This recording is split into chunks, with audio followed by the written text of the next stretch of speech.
السلام علیکم بائز، کیسے ہیں کلاس؟ کیا حال ہے؟ اچھا بیٹا جی، آپ لوگوں نے کل جو کام دیا تھا میں نے وہ یاد کیا ہے، لکھا ہے آپ نے؟ بیٹا روز کا کام روز لکھنا ہے تو بھی جا کے آپ کا کورس کور ہوگا، ٹھیک ہے؟ اچھا کلاس، یہ دیکھیں گے آج کا ہمارا پروورب ہے ضرورت ایجاد کی ماں ہے، ٹھیک ہے؟ ڈے ہے ہمارا ہفتہ۔ تھوڑا سا آپ کو پروورب کے بارے میں یہ بریف دے دوں۔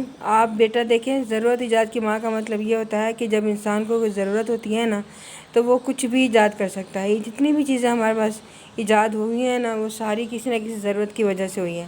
جب تک آپ کو کسی چیز کی کمی محسوس نہیں ہوگی تو آپ اس کے آگے اس کے لیے اسٹرگل نہیں کر سکتے، ٹھیک ہے؟ تو یہ اس کا مطلب یہ ہے کہ آپ کی جب ضرورت ہوتی ہے تو چیزیں خود بخود بن جاتی ہیں۔ آج ہے جی ہمارا ڈے ہفتہ 20 جون 2020، جماعت کا کام نمبر ہے 6۔ گھر کا کام ہے محاورات، دانت کھٹے کرنا تھا، دم دبا کر بھاگنا۔ سبق ہے ہمارا اسلامی ممالک کی تنظیم۔ آج ہم نے اس کا پیراگراف کی سلیز کرنی ہے۔ اچھا بیٹا جی، محاورات کے میں بتا دوں آپ کو، محاورات کے آپ نے لکھتے ٹائم مجھے کوئی کمپلین نہیں ملنی چاہیے، ٹھیک ہے؟ Writing should be neat and clean. اچھا اب یہاں پر آ جائیں گے ہمارے کلاس ورک میں۔ کلاس ورک میں بیٹا جی ہمارا ہے پیراگراف۔ پیراگراف جب بھی آپ کے پاس پیپر میں آئے گا، راؤنڈ میں آئے گا تو آپ کے پاس اس شیپ میں آئے گا۔ یہ ایک لائن، پیراگراف کے پہلے 2 ورڈ لکھے ہوئیں گے، اس کے بعد آپ نے ڈاٹڈ فارم میں لائن پر ڈاٹ لگانی ہے، اس کے بعد آپ کے پاس پہلے اور آخری 2 لفظ ہوں گے، ٹھیک ہے؟ اس کا مطلب یہی ایک پورا ایک پیراگراف ہے۔ لیکن اس کے میں آپ کو دکھا دوں، ہم نے بک میں لکھنا ہے، کام ایسے کرنا ہے آپ کے پاس میں دکھا دوں۔ یہ جب یہ آپ کے پاس اینول پیپر میں آئے گا تو میرے بیٹا اینول پیپر میں یہ آپ کے پاس یہاں سے ایسے آئے گا، یہ یہاں سے لکھا ہوا ہوگا۔ یہ دیکھیں پیراگراف ہے ہمارا، پاکستان اپنے ہمسایہ ملک بھارت کی جارحیت، لفظ جارحیت کے نیچے لائن لگی ہوئی ہوگی، کا شکار بن چکے تھے۔ عراق اور ایران کے تنازع، لفظ تنازع کے نیچے لائن لگی ہوگی، کے ساتھ ساتھ قبرص کا مسئلہ بھی درپیش تھا، درپیش کے نیچے لائن لگی ہوگی۔ چنانچہ مکہ مکرمہ میں ہونے والا یہ اجلاس پوری مسلم امہ کے نیچے لائن لگی ہوئی ہوگی، کے لیے نیک فعل ثابت ہوا، نیک فعل کے نیچے لائن لگی ہوگی۔ یہ پیراگراف آپ کے پاس اس شیپ میں ہوگا۔ تو جب آپ اس شیپ میں پیراگراف کو رکھیں گے تو آپ نے کیا کرنا ہے، جو انڈر لائن ورڈ تھے ہمارے پاس اس کے ہم نے پہلے یہاں پہ ریڈی کریں گے۔ الفاظ معنی نمبر 1 پر لفظ ہے جارحیت، جارحیت کا میننگ ہے ناجائز حملہ۔ یہ وہی سارے انڈر لائن ورڈ ہیں جو ہمارے پاس پیراگراف میں تھے۔ اب ہم نے اس کے یہاں پر میننگ لکھنے ہیں۔ پہلا لفظ ہے جارحیت جس کا میننگ ہو جائے گا ناجائز حملہ، دوسرا لفظ ہے تنازع جس کا میننگ ہو جائے گا جھگڑے۔ اس کے بعد ہے جی ہمارے پاس لفظ درپیش، درپیش کا میننگ ہو جاتا ہے پیش آنا یا پیش ہونا، ٹھیک ہے؟ اچھا جی اس کے بعد ہے بیٹا مسلم امہ، مسلمان قوم، نیک فعل، اچھا شگن۔ اب یہ لفظوں کو ہم نے یہاں پر میننگ بنا لیے ہیں۔ جب ہم اس کی سلیز بنائیں گے تو سلیز بناتے ٹائم ہم انہی ورڈز کو اپنے لائنز میں ایڈجسٹ کر لیں گے، اسی کو سلیز کہتے ہیں۔ تقریباً فرسٹ ٹرم میں بھی میں آپ کو بتا چکی ہوں اور سیکنڈ ٹرم میں بھی۔ یہ سیکنڈ پیراگراف ہمارا ہے۔ پہلا دیکھیں گے ہم یہاں پر، پاکستان اپنے ہمسایہ ملک بھارت کے ناجائز حملے کا شکار بن چکا تھا۔ عراق اور ایران کے جھگڑے کے ساتھ ساتھ قبرص کا مسئلہ بھی پیش تھا۔ چنانچہ مکہ مکرمہ میں ہونے والا یہ اجلاس پوری مسلمان قوم کے لیے اچھا شگن ثابت ہوا۔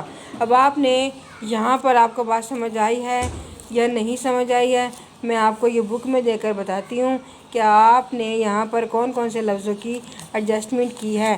پہلی بات تو یہ ہے کہ جب ہم نے اس کو لفظوں کو انڈر لائن کر دیا ہے تو آپ کو پتہ لگ گیا ہے کہ انہی لفظوں کو ہم نے لکھا ہے، لفظ کی جگہ پر ہم نے اپنے میننگ لگا لیے ہیں، تو یہ ہمارا پیراگراف بن گیا ہے۔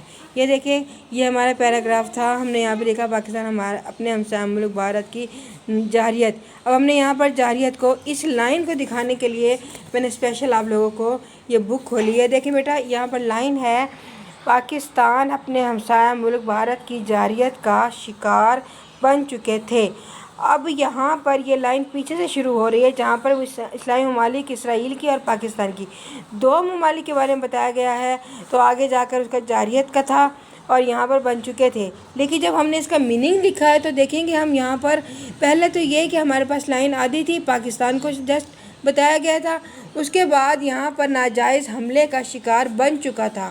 تو بتانے کی بات یہ ہے کہ جب ہمارے پاس ایک ورڈ ہوتا ہے، اس ورڈ کا جب ہم میننگ کنورٹ کرتے ہیں اور میننگ کو جب ہم ایڈجسٹ کرتے ہیں تو ہم نے اس کی نیک اوپر اور ہیلپنگ ورب کو بھی ہم چھیڑ سکتے ہیں، آگے پیچھے کر سکتے ہیں، بدل سکتے ہیں، کیونکہ ہم نے لائن اپنی سیدھی رکھنی ہے۔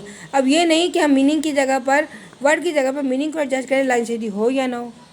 یہ بات ہمیشہ یاد رکھنی ہے کہ اگر ورڈ کی جگہ پر میننگ لکھتے ٹائم ہمارا ہیلپنگ ورڈ چینج کرنا ہے تو وہ ہم چینج کریں گے، ادروائز وہ ہماری سلیس قابل قبول نہیں ہوگی۔